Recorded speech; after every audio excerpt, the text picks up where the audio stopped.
प्रिय छात्रों, इस कविता को सबसे पहले हम अच्छी तरह से पढ़ लेंगे ताकि हमको ये अच्छी तरह से समझ में आ जाए। इस कविता में पहला बंद स्टांजा है, मला वाटते झरा होऊनी, मला वाटते झरा होऊनी, तृषा हरावी वाट सरूंची, तृषा हरावी वाट सरूंची, मला वाटते मेघ होऊनी, मला वाटते मेघ होऊनी, वृष्टी करावी जलधारांची, वृष्टी करावी जलधारांची। दूसरा स्टांजा है, मला वाटते तरुवर होऊनी, मला वाटते तरुवर होऊनी, फळे गोड सगळ्यांना द्यावी, फळे गोड सगळ्यांना द्यावी, सदैव शीतल छाया धरुनी, सदैव शीतल छाया धरुनी, वाट सरूंची सोय करावी, वाट सरूंची सोय करावी। अभी तक आपने हमारे school to you YouTube channel को सब्सक्राइब नहीं किया तो सब्सक्राइब कर लें, बेल आइकन को क्लिक कर लें ताकि आपको नए वीडियो की अपडेट मिल सके और वीडियो को लाइक करना ना भूलें। तीसरा बंद है, मला वाटते गवत होऊनी, मला वाटते गवत होऊनी, पुष्ट करावे गाय गुरांना, पुष्ट करावे गाय गुरांना, आणि वाटते दिवा होऊनी, आणि वाटते दिवा होऊनी, उजेड द्यावा मी सकलांना। इस कविता का आखिरी बंद है, मला वाटते फूल होऊनी, मला वाटते फूल होऊनी, डोलावे मी तरुण वेलींवर, डोलावे मी तरु वेलींवर, हासत हासत सुगंध उधळत, हासत हासत सुगंध उधळत, सुखावे सकलांचे अंतर, सुखावे सकलांचे अंतर। ये कविता आपकी मधुकर बारस्कर ने लिखी हुई है। प्रिय छात्रों, अब हम इस कविता का मतलब समझेंगे और साथ में वर्ड्स मीनिंग भी लिखेंगे। इस कविता में सबसे पहला बंद स्टांजा है, मला वाटते झरा होऊनी, तृषा हरावी वाट सरूंची, मला वाटते मेघ होऊनी, वृष्टि करावी जलधारांची। अब इसके अल्फाज के मानी, मला वाटते यानी मुझे लगता है, और ये लफ्ज आपको बार बार इस कविता में आएगा। झरा यानी झरना, तृषा हरावी यानी प्यास बुझाना, वाटसरू यानी राहगीर, मेघ यानी बादल, वृष्टि यानी बारिश।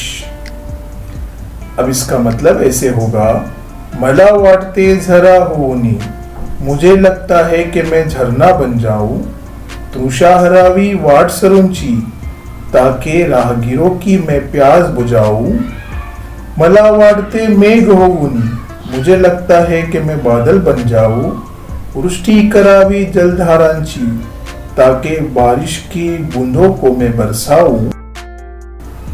अब दूसरा स्टांजा इस कविता का, मला वाटते तरुवर होऊनी, फळे गोड सगळ्यांना द्यावी, सदैव शीतल छाया धरुनी, वाट सरूंची सोय करावी।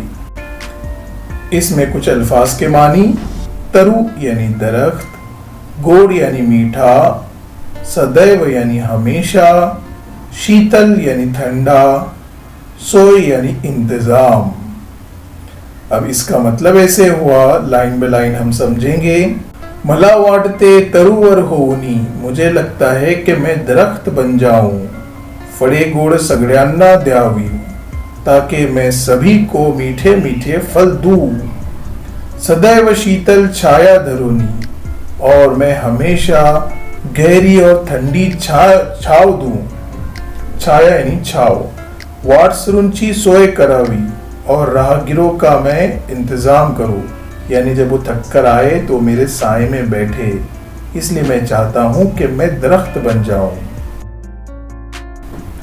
इसका तीसरा बंद है, मला वाटते गवत होऊनी पुष्ट करावे गाई गुरांना, आणि वाटते दिवा होऊनी उजेड द्यावा मी सकलांना। इसमें कुछ अल्फाज के मानी, गवत यानी घास, पुष्ट यानी मजबूत, गाय गुरांना यानी जानवर, दीवा यानी दिया, उजेड़ यानी रोशनी, सकलाना यानी अंधेरे में रहने वाले या अंधेरा। अब इस स्तांजा का मतलब ऐसे हुआ, मला वाटते गवत होनी, मुझे लगता है कि मैं घास बन जाऊं, पुष्ट करावे गाई गुरांना, ताकि जानवर मजबूत हो जाए मुझे खाकर, यानी घास को खाकर। आनी वाटते दीवा होनी, और मुझे लगता है कि मैं दिया बन जाऊं, उजेड़ द्यावा मी सकलांना, ताकि उन लोगों को रोशनी दूं जो अंधेरे में रहते हैं। अब इस कविता का आखिरी बंद है, मला वाटते फूल होऊनी डोलावे मी तरु वेलींवर, हासत हासत सुगंध उधळत सुखवावे सकलांचे अंतर। अब इसमें कुछ अल्फाज के मानी, सुगंध यानी खुशबू, उधड़त यानी फैलाना, अंतर यहां पर मुराद है दिल। अब इस स्टांजा का मतलब ऐसे हुआ, मला वाटते फूल होनी, मुझे ऐसा लगता है कि मैं फूल बन जाऊं, वो भला क्यों, डोलावे मी तरु वेलीनवर, ताकि मैं दरख्तों पर और बेलों पर डुलने लगूं, इसलिए मैं चाहता हूं कि मैं फूल बन जाऊं। हासत हासत सुगंध उधड़त, और फूल इसलिए बनना चाहता हूं कि हंसते हंसते मैं खुशबू को फैलाना चाहता हूं। सुखवावे सकलांचे अंतर, और वो दिल जो अंधेरे में है उनको मैं खुशहाली दूं अपनी खुशबू से। ये स्टांजा का मतलब हुआ। मुझे उम्मीद है आपको इसका मतलब समझ में आ गया होगा। आप दोबारा इस वीडियो को देख सकते हैं। अब आगे हम इस कविता में पूछे गए सवालात के जवाबात समझेंगे और लिखेंगे। प्रश्न क्रमांक 1, 1-2 वाक्यात उत्तरे लिहा। इसका मतलब हुआ 1-2 जुमलों में जवाबात लिखो। इसमें सवाल अ, कविला जरा आनी ढग का बनावे से वाटते। इसका उर्दू में मतलब हुआ, शायर को ऐसा क्यों लगता है कि वो झरना और बादल बने। उत्तर, झरा होऊन वाट सरूंची तहान भागवण्यासाठी आणि ढग होऊन जलधारांची वृष्टी करण्यासाठी कवीला झरा आणि ढग बनावेसे वाटते।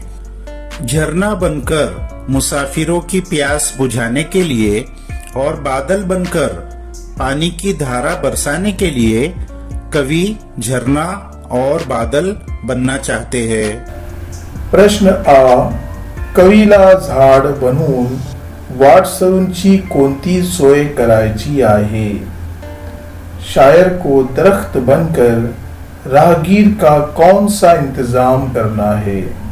उत्तर, कवीला झाड बनवून सदैव शीतल छाया करून वाट सरूंची सोय करायची आहे। कवि को झाड़ बनकर सदा शीतल छाया यानी ठंडी छाव देकर मुसाफिरों को सहूलत करना है। प्रश्न ई, गाई गुरांना पुष्ट करण्यासाठी कवी कोण बनणार आहे। इसका मतलब हुआ,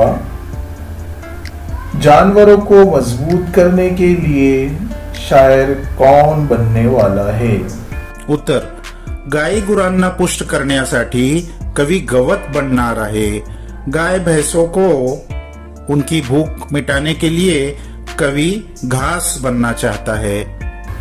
प्रश्न ई, कवी दिवा बनून कोणते कार्य करू इच्छितात।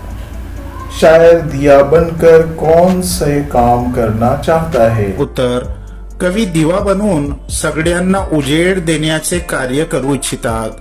कवी दिया बनकर सबको उजाला पहुंचाने का काम करना चाहते हैं। प्रश्न उ, फूल बनून कवी दुसऱ्यांना कशी मदत करणार आहे? इसका मतलब हुआ फूल बनकर शायर दूसरों की कैसे मदद करेगा? उत्तर, फूल बनून कवी दुसऱ्यांना हसत हसत सुगंध पसरत मदत करणार आहे। फूल बनकर कवी दूसरों को हंसते हंसते और खुशबू फैलाकर मदद करने वाले हैं। प्रश्न 2, कवितेत शेवटचे अक्षर सारखे असणाऱ्या शब्दांच्या जोड्या शोधून लिहा। इसका मतलब ऐसे हुआ, नज़म के अंदर आखिर के हुर्फ एक जैसे रखने वाले लफ्ज की जोड़ियां लगाइए, यानी सिंपली आपको राइमिंग वर्ड्स लिखना है। तो पहला, वाट सरूंची जलधारांची। दूसरा, होऊनी धरुनी। तीसरा, द्यावी करावी। चौथा, गाई गुरांना सकलांना। और पाचवा, तरुवेलींवर अंतर। प्रश्न क्रमांक 3, कंसात दिलेल्या शब्दांपैकी दोन समानार्थी शब्द यादीतून शोधून लिहा। कंसात यानी ब्रैकेट में दिए हुए लफ्जों में से दो समानार्थी यानी हम मानी अल्फाज लिस्ट में से तलाश करके लिखो। तो पहला है मेघ। मेघ के दो समानार्थी शब्द है घन और ढग। दूसरा है वृष्टि। वृष्टि का समानार्थी शब्द है वर्षा और पाउस, बारिश। तीसरा है वाट सरू यानी मुसाफिर। उसके लिए क्या दो समानार्थी शब्द आए हैं, पथिक और पांथस्थ। उसके बाद है फूल। फूल के लिए समानार्थी शब्द आए हैं पुष्प और सुमन। और लास्ट में है वृक्ष। वृक्ष के लिए समानार्थी शब्द है तरु। प्रश्न क्रमांक 4, कवीला कोण कोण बनावेसे वाटते आणि काय काय करावेसे वाटते ते अ व ब गटात दिले आहे, त्यांच्या जोड्या लावा। इसका मतलब हुआ शायर कौन कौन बनना चाहता है और क्या क्या करना चाहता है, वो कॉलम अ और कॉलम ब में दिया हुआ है। उनकी मुनासिब जोड़ियां लगाइए। तो अ गट में पहला झरा। तो झरा होकर कवि को क्या करना है, तहान भागवावी, प्यास बुझाना है लोगों की। दूसरा है मेघ, बादल। बादल बन के क्या करना है, पाउस पाड़ावा, बारिश गिराना है। तीसरा है तरु यानी झाड़। झाड़ बन के क्या करना है, फड़े व सावली द्यावी, फल और छाया देना चाहते हैं।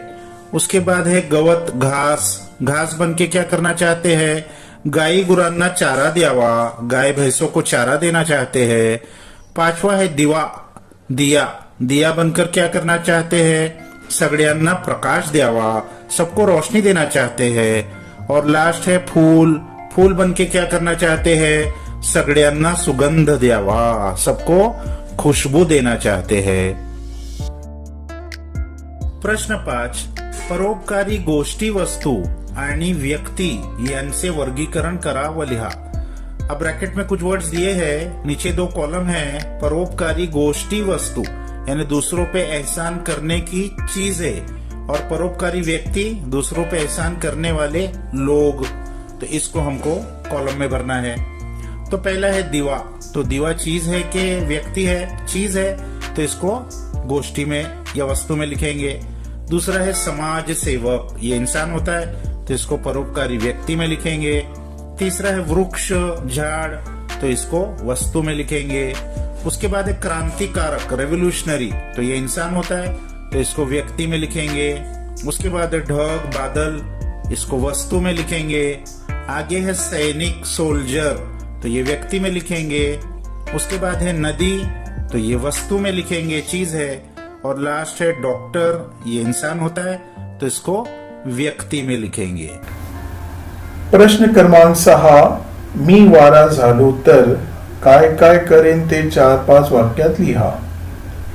मैं हवा बन जाऊं तो क्या क्या करूंगा 4-5 वाक्य में यानी जुमलों में लिखो। तर मी वारा झालो तर जिकडे मन येईल तिकडे बेफाम फिरेल। मैं अगर हवा बन गया तो जहां मेरा मन आएगा वहां मैं फिरूंगा, कोई रोकटोक नहीं होगी। पावसाच्या ढगांना शेतीवर आणीन, बारिश के बादलों को खेत पर लेकर आऊंगा।